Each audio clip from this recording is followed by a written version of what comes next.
Yorgan kaçtı, çarşaf uçtu, menen uzak çekirdi. Yastık taşay, bakacak da menen uzak sekirdi. Men çırağa uzandım, u peçkaga fırlandı. Tuştum kintam артына, u da kaçtı. Tağırlandı kravatın astına. Ben çay içmek istedim. Samavarga yutuşmadım. Ama kaçtı o benden. Sanki dersin ateşten. Ne oldu şu? Ne oldu şu? Ne için çay?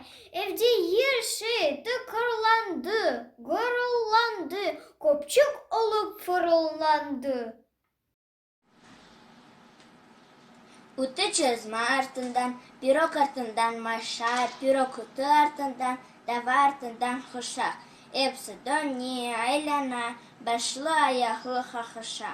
Чапып чаха шорада, мывальник одадан, хыйы шаях эм топалай, мана шайде баш салай. Аксен тентек, аксен псюр, кирли паслы домушчух, хатранчыдан харасын, өзүне бир хараса.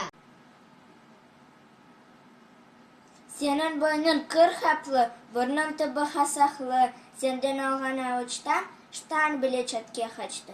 Ştan bile, senden kaçtı sekirklep.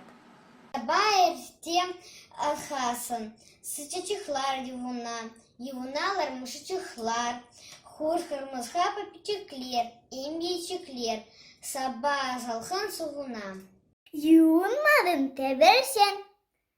Kırlı kaldım kararıp kaçtı işinden pusurdum. Hem ayakkabı hem çorap.